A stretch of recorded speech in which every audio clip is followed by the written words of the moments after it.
Video में हम Vodafone idea के ऊपर बात करेंगे क्योंकि वोडाफोन आइडिया के ऊपर वीडियो बनाने के लिए आप सबके बहुत सारे रिक्वेस्ट आ रहे थे कमेंट सेक्शन में। और उसके साथ साथ कंपनी में कुछ रीसेंट अपडेट्स भी निकल के आए हैं, जैसे कि इस कंपनी के क्वार्टरली रिजल्ट्स आया है। तो आज की वीडियो में हम इसके क्वार्टरली रिजल्ट्स का एनालिसिस भी करेंगे और ये भी डिस्कस करेंगे कि इस कंपनी के पास क्या क्या ऑप्शंस है जिससे ये कंपनी अपना जो डेट बर्डन है और इंटरेस्ट बर्डन है उसको एस्केप कर सकता है। एंड फाइनली हम कंपनी के वैल्यूएशन के बारे में भी बात करेंगे क्योंकि वैल्यूएशन को जानना बहुत ही इंपॉर्टेंट होता है। इससे आपको एटलीस्ट ये तो अंदाजा लग जाएगा कि अगर कंपनी को किसी प्राइस पे ट्रेड करना है तो उसके लिए कंपनी को कितना प्रॉफिट कमाना पड़ेगा और इस प्रॉफिट को कमाने के लिए ये कंपनी सक्षम है कि नहीं। ये जानने के बाद हमें एटलीस्ट ये तो पता चल जाएगा कि कंपनी में रिस्क कितना है और रिवॉर्ड कितना है। और हाँ, अभी तक आपने हमारा टेलीग्राम चैनल ज्वाइन नहीं किया तो टेलीग्राम चैनल का ज्वाइनिंग लिंक मैंने वीडियो के डिस्क्रिप्शन में दे रखा है, उसके ऊपर क्लिक करके आप हमारे टेलीग्राम चैनल ज्वाइन कर सकते हैं। इससे पहले कि हम आगे बढ़े, यंगस्टर्स जो इन्वेस्टिंग में रुचि रखते हैं उनके लिए एक खुशखबरी है।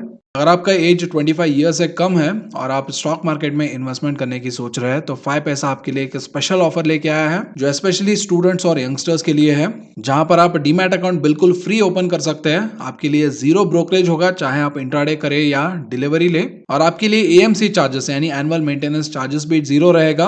और वही अगर आप डिलीवरी ट्रेड्स में सेल करते हैं तो आपको डीपी चार्जेस सीडीएसएल को पे करना होता है और 5 पैसा आपको लोएस्ट डीपी चार्जेस देगा जो कि होगा 5 रुपए, लेकिन बाकी ब्रोकर्स 15 रुपीज तक चार्ज कर सकते हैं। और वही अगर आप डायरेक्ट म्यूचुअल फंड में एंटर होना चाहते हैं तो आपको कोई भी प्लेटफॉर्म या कमीशन पे करना नहीं पड़ेगा। उसके अलावा आप 5 पैसा स्कूल लर्निंग ऐप भी डाउनलोड कर सकते हैं, जहां पर आप 1 मिनट में आप एक स्टॉक मार्केट का कॉन्सेप्ट सीख सकते हैं। एंड्रॉइड यूजर्स इसको प्ले स्टोर से डायरेक्टली डाउनलोड कर सकते हैं और वही आईफोन यूजर्स school.5paisa.com पे जाके इस ऐप को डाउनलोड कर सकते हैं और इसका बेनिफिट्स ले सकते हैं। और सबसे इंपॉर्टेंट बात, डीमैट अकाउंट ओपन करते टाइम प्रोमो कोड यंगवेस्टर डालना मत भूलिएगा, मैंने लिंक वीडियो के डिस्क्रिप्शन में दे दिया है। तो अभी जाइए और फ्री में अपना डीमैट अकाउंट ओपन कीजिए। तो चलिए अभी डिस्कशन को आगे बढ़ाते हैं और वोडाफोन आइडिया का पूरा एनालिसिस करते हैं। चलिए शुरू करते हैं।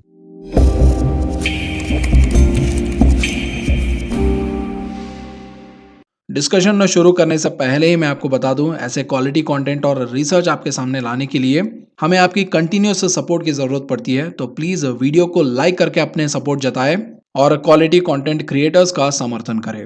तो चलिए डिस्कशन की शुरुआत करते हैं वोडाफोन आइडिया के प्राइस चार्ट से। तो मैंने यहाँ पर 1 साल का प्राइस चार्ट लगा के रखा है और 1 साल में कंपनी ने अराउंड 2.7 रुपीज़ का लो भी बनाया था और 13.8 रुपीज़ का हाई भी बनाया था।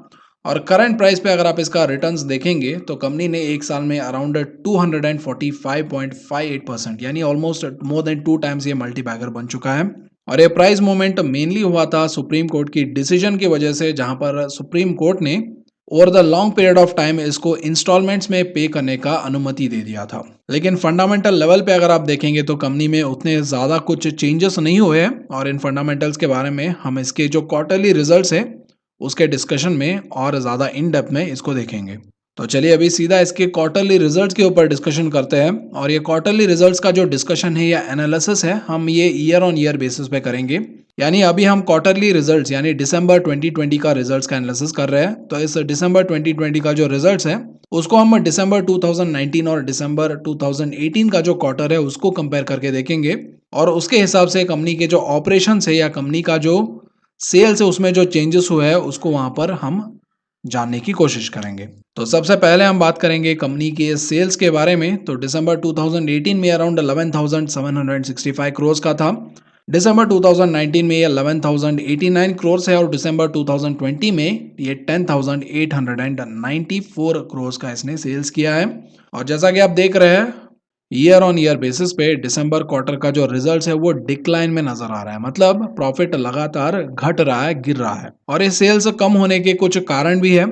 वहां पर सबसे पहला कारण है कंपनी जो है लगातार सब्सक्राइबर्स खो रहा है और इन सब्सक्राइबर्स में स्पेशली ये जो हाई वैल्यू पोस्टपेड सेगमेंट होता है उसमें ये बहुत ज्यादा कस्टमर्स और सब्सक्राइबर्स को खो रहा है, जिसकी वजह से कंपनी का जो सेल्स है वो लगातार डिक्लाइन हो रहा है। और यहाँ पर यह सब्सक्राइबर बेस खोने के एक मेजर कारण भी है क्योंकि कंपनी का जो बैलेंस शीट है वो अभी डेट की वजह से कंस्ट्रेंड हो गया है, जिसकी वजह से कंपनी जो है अपने नेटवर्क्स वगैरह पे इन्वेस्टमेंट कम कर रहा है या मतलब इन्वेस्टमेंट वो कर नहीं पा रहा है, जिसकी वजह से यहाँ पर सर्विस का जो क्वालिटी है या सर्विस का जो रीच है वो कम हो रहा है, which is directly leading to subscriber loss. तो ये है कंपनी का सेल्स डेटा और सेल्स डिक्लाइन होने का कारण। तो चलिए अभी बात करते हैं ऑपरेटिंग प्रॉफिट और ऑपरेटिंग प्रॉफिट मार्जिन के बारे में। तो दिसंबर 2018 में कंपनी ने अराउंड 1163 करोड़ का ऑपरेटिंग प्रॉफिट कमाया था और वही दिसंबर 2019 में ये इंक्रीज हो गया 3420 करोड़ के लिए। और अभी दिसंबर 2020 में ये फिर से इंक्रीज होके अराउंड 3864 करोड़ तक इंक्रीज हो गया है। तो अनलाइक सेल्स यहाँ पर ऑपरेटिंग प्रॉफिट जो है वो लगातार इंक्रीज हो रहा है, मतलब कंपनी और ज्यादा एफिशिएंटली काम कर रहा है, इससे एटलीस्ट हमें ये अंदाजा लगता है। और इसका इंपैक्ट आप सीधा देख सकते हैं ऑपरेटिंग प्रॉफिट मार्जिन इंप्रूवमेंट में। दिसंबर 2018 में ये अराउंड 10% का मार्जिन कमाता था और दिसंबर 2019 में ये इंक्रीज होके 31% हो गया और दिसंबर 2020 में ये 35% इंक्रीज हो गया है। सेल्स कम हो रहा है और सेल्स कम होने के कारण भी हमने देखे और ऐसे ही कुछ कारण है जिसकी वजह से कंपनी का ऑपरेटिंग प्रॉफिट और ऑपरेटिंग मार्जिन इंक्रीज हो रहा है। और उनमें से सबसे पहला कारण आता है टैरिफ हाइक। तो यहाँ पर अपने सर्विस का जो कॉस्ट है उसको इंक्रीज कर दिया है वोडाफोन ने, जिससे कंपनी को हायर मार्जिन्स मिल रहा है। और टैरिफ इंक्रीज के साथ साथ कंपनी ने बहुत ज़्यादा यहाँ पर स्ट्रिंजेंट कॉस्ट कटिंग भी किया है, जिससे कंपनी का जो ऑपरेटिंग एक्सपेंस है वो बहुत ही ज़्यादा कम हो रहे हैं, जिससे कंपनी कॉस्ट के रूप में अच्छा खासा पैसा बचा भी पा रहा है। और कॉस्ट के रूप में पैसा बचाने के लिए कंपनी ने एक एम भी रखा है। बाय एंड ऑफ 2021 कंपनी जो है अराउंड 4000 करोड़ का एनुअल कॉस्ट सेविंग करना चाहता है, वो इनका टारगेट है, जिसमें ऑलरेडी ये बताता है कि Q3 तक इन्होंने इसको 50% अचीव कर भी लिया है। तो टैरिफ हाइक और कॉस्ट सेविंग के अलावा कंपनी ने बहुत सारे नए 4G वायरलेस कस्टमर्स को ऐड किया है, जिसकी वजह से यहाँ पर इनका मार्जिन इंप्रूव हुआ है। और ये जो नए 4G वायरलेस कस्टमर्स आए हैं इनकी मदद से कंपनी का जो एवरेज रेवेन्यू पर यूजर है वो अराउंड 121 रुपीज इंक्रीज हो गया है इन दिसंबर क्वार्टर, जो कि सितंबर क्वार्टर में अराउंड 119 रुपीज था। तो यहाँ पर बहुत ही स्लाइट इंप्रूवमेंट हुआ है, but something is better than nothing. और हम ये जो 4G वायरलेस नेटवर्क की बात कर रहे थे या कस्टमर्स की बात कर रहे थे, तो उसके रिगार्डिंग भी कंपनी ने एक अपडेट दिया है, जहां पर कंपनी बता रहा है कि वो अपने 4G वायरलेस का जो कैपेसिटी और रीच है उसको बढ़ाने की कोशिश कर रहा है और सक्सेसफुली वो उसको बढ़ा भी रहा है, जिसके लिए उन्होंने कुछ कदम भी लिए हैं। और उसमें सबसे पहला स्टेप है वोडाफोन आइडिया अपने जो 2G और 3G नेटवर्क्स थे या स्पेक्ट्रम थे उसको रीफार्म करके उसको 4G में कन्वर्ट कर रहा है। और उसके अलावा इसके पास जो भी डेडिकेटेड 3G नेटवर्क्स थे उसको ये एक्टिवली 4G में अपग्रेड कर रहा है।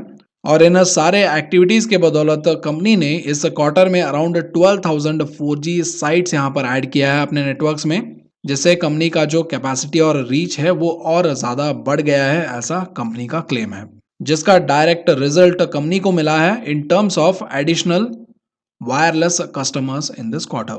तो ये है कंपनी का ऑपरेटिंग प्रॉफिट और ऑपरेटिंग प्रॉफिट मार्जिन इंक्रीज होने का कारण, टैरिफ हाइक, कॉस्ट कटिंग और higher wireless 4G customer addition.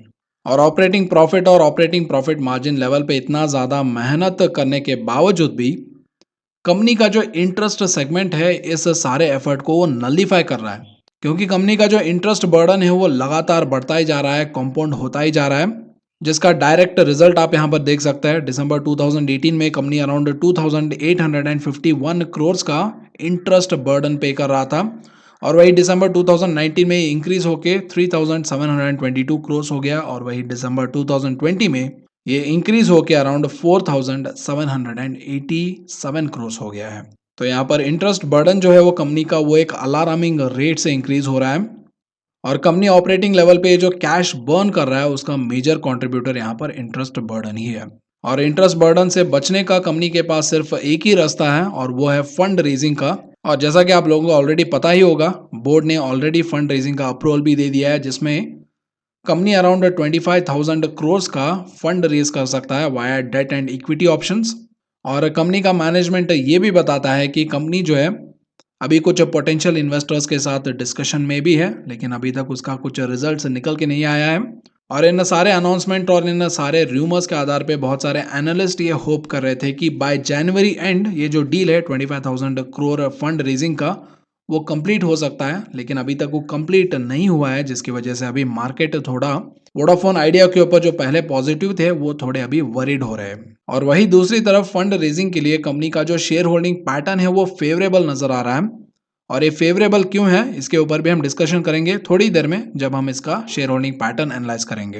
लेकिन फिलहाल के लिए इसके क्वार्टरली रिजल्ट्स पे वापस आते हैं। तो अभी बढ़ते हैं नेक्स्ट कंपोनेंट की तरफ जो कि है अदर इनकम। तो दिसंबर 2020 क्वार्टर में कंपनी को अराउंड 2215 करोड़ का अदर इनकम मिला है। और यूजुअली ये जो अदर इनकम होता है ये वन टाइम इनकम होता है, ये हर क्वार्टर ऑन क्वार्टर बेसिस पे कंपनी इसको कमा नहीं सकता है, तो इसीलिए इसको आप एक एक्सेप्शन मान सकते हैं। तो फाइनली अगर आप अदर इनकम और डिप्रिसिएशन को इंक्लूड करेंगे तो कंपनी का जो नेट प्रॉफिट है वो नेगेटिव 4532 करोड़ है, जो कि दिसंबर 2019 और दिसंबर 2018 क्वार्टर से कम नजर आ सकता है। लेकिन वही अगर आप ये जो अदर इनकम है जो कि वन टाइम एक्सेप्शन होता है, अगर आप उसको एक्सक्लूड करेंगे तब कंपनी का जो टोटल नेट प्रॉफिट है वो नेगेटिव 6747 करोड़ आता है, जो कि इसके दिसंबर 2019 क्वार्टर या दिसंबर 2018 क्वार्टर्स के जो लॉसेस है उससे कहीं ज्यादा है। And finally just to summarise the quarterly results, यहाँ पर सेल्स डिक्लाइन हो रहा है लेकिन ऑपरेटिंग प्रॉफिट जो है वो लगातार इंक्रीज हो रहा है क्योंकि कंपनी ज्यादा एफिशिएंटली काम कर रहा है। उसके अलावा कंपनी का जो इंटरेस्ट बर्डन है वो अलार्मिंग रेट पे बढ़ रहा है, जो कि इसके जो ऑपरेटिंग प्रॉफिट इंक्रीमेंट है या परफॉर्मेंस है उसको पूरी तरीके से मास्क कर रहा है। और इस इंटरेस्ट बर्डन से बचने के लिए कंपनी के पास एक ही तरीका है और वो है फंड रेजिंग का।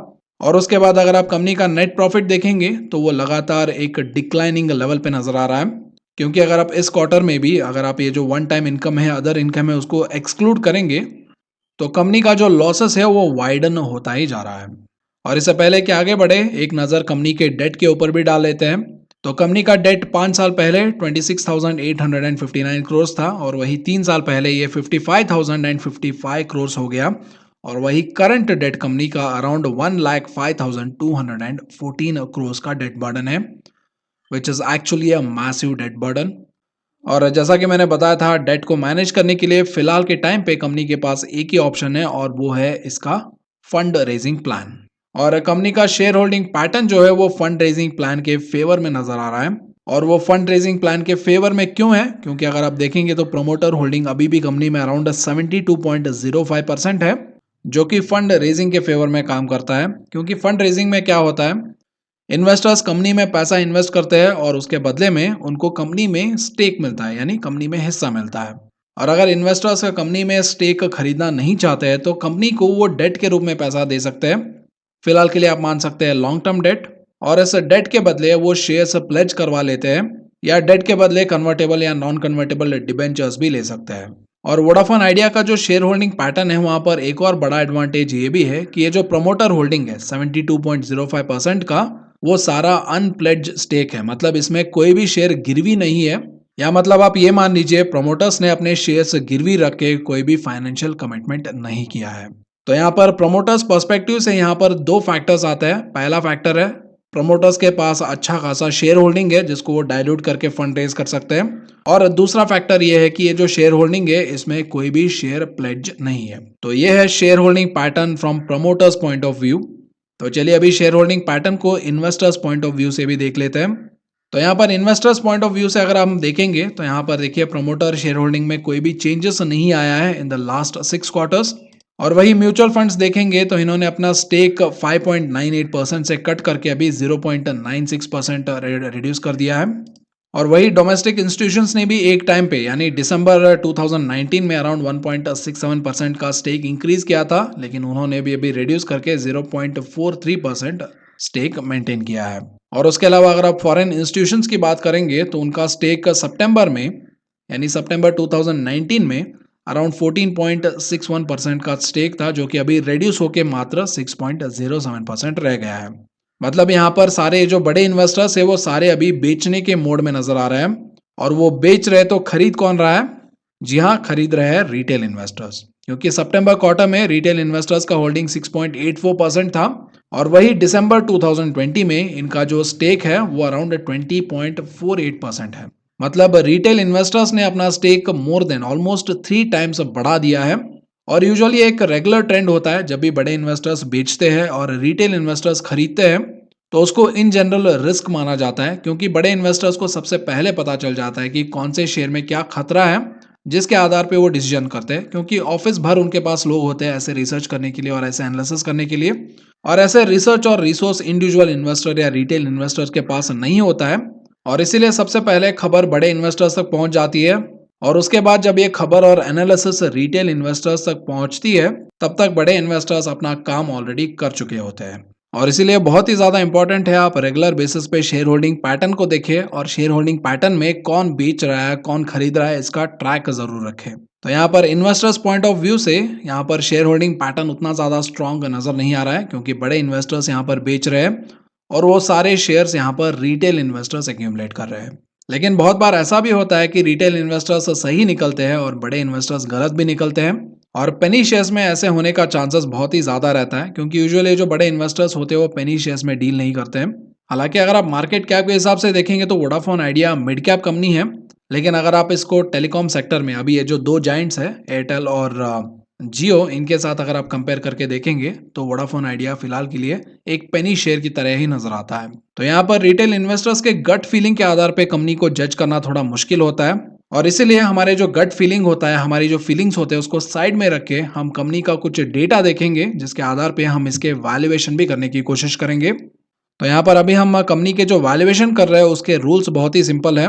तो यहाँ पर पहला हम इसका जो करंट मार्केट प्राइस है उसके आधार पे हम इसका वैल्यूएशन करने की कोशिश करेंगे। मतलब करंट मार्केट प्राइस को जस्टिफाई करने के लिए कंपनी को कितना नेट प्रॉफिट कमाना है वो हम पहले देखेंगे और ये वैल्यूएशन हम दो लेवल पे देखेंगे। पहला लेवल होगा 50 प्राइस टू अर्निंग्स रेशियो पे और दूसरा होगा 30 प्राइस टू अर्निंग्स रेशियो पे। यानी 50 प्राइस टू अर्निंग्स रेशियो पे कंपनी को कितना प्रॉफिट कमाना है करंट मार्केट प्राइस को जस्टिफाई करने के लिए वो पहले हम देखेंगे और बाद में हम देखेंगे 30 वैल्यूएशन पे कंपनी को कितना प्रॉफिट कमाना है अपने करंट मार्केट प्राइस को जस्टिफाई करने के लिए। और यहाँ पर 50 और 30 पी हमने क्यों लिया है क्योंकि 50 जो है वो एक हायर पी लेवल है जिसमें यूजुअली प्रीमियम कंपनीज ट्रेड करते हैं और 30 पी अगर आप देखेंगे तो वो यूजुअली ये जनरल ये जो इंडस्ट्रियल पी होता है उसको आप मान सकते हैं। तो सबसे पहले बात करेंगे 50 पी के बारे में। तो 50 प्राइस टू अर्निंग्स रेशियो पे कंपनी अगर 0.24 पैसे का अर्निंग्स पर शेयर कमाना चाहता है जो कि रफली अराउंड इसके करंट मार्केट प्राइस के अराउंड आता है, उसको कमाने के लिए कंपनी को अराउंड 700 करोड़ का नेट प्रॉफिट कमाना पड़ेगा और वही 30 पी पे कंपनी को अराउंड 1200 करोड़ के आसपास नेट प्रॉफिट कमाना पड़ेगा अपने करंट प्राइस को जस्टिफाई करने के लिए। तो यहाँ पर प्रीमियम पे ट्रेड करेगा तो 700 करोड़ का नेट प्रॉफिट और वही इंडस्ट्रियल पी के अराउंड ये ट्रेड करेगा तो ये अराउंड 1200 करोड़ का नेट प्रॉफिट इसको कमाना पड़ेगा। तो ये है कंपनी का वैल्यूएशन एनालिसिस और अभी आपको एक अंदाजा आ चुका होगा करंट प्राइस को जस्टिफाई करने के लिए कंपनी को कितना नेट प्रॉफिट कमाना पड़ेगा एट डिफरेंट वैल्यूएशन। और मैं आपको ये भी बताना चाहता हूँ अगर आप लॉस होने से या रिस्क लेने से डरते हैं तो आपको ऐसे शेयर्स में इन्वेस्ट करना नहीं चाहिए क्योंकि पेनी शेयर्स जो होते हैं वो बहुत ही वॉलेटाइल होते हैं और न्यूज़ बेस्ड होते हैं और यूजुअली न्यूज़ बेस्ड और वॉलेटाइल स्टॉक्स में प्रॉफिट कमाने का चांस जितना रहता है उतना ही चांस लॉस होने का भी रहता है। और इसलिए आप एक कंजर्वेटिव इन्वेस्टर है या रिस्क लेने से डरते हैं तो आपको ऐसे स्टॉक्स में इन्वेस्ट करना नहीं चाहिए। एज एन अल्टरनेटिव अगर आप चाहे तो आप पोर्टफोलियो में इन्वेस्ट कर सकते हैं और लॉन्ग टर्म के लिए मैंने स्मॉल केसेस में कुछ ऑलरेडी पोर्टफोलियोज क्रिएट किए हैं और मैंने अपने पोर्टफोलियोज का लिंक वीडियो के डिस्क्रिप्शन में भी दे दिया है, आप जाके चेक कर सकते हैं कैसे पोर्टफोलियो क्रिएट करना है और मेरे पोर्टफोलियोज में कौन कौन से स्टॉक है। ये सारा डिटेल्स आपको उन वीडियो के डिस्क्रिप्शन में जो लिंक्स है वहां पर मिल जाएंगे।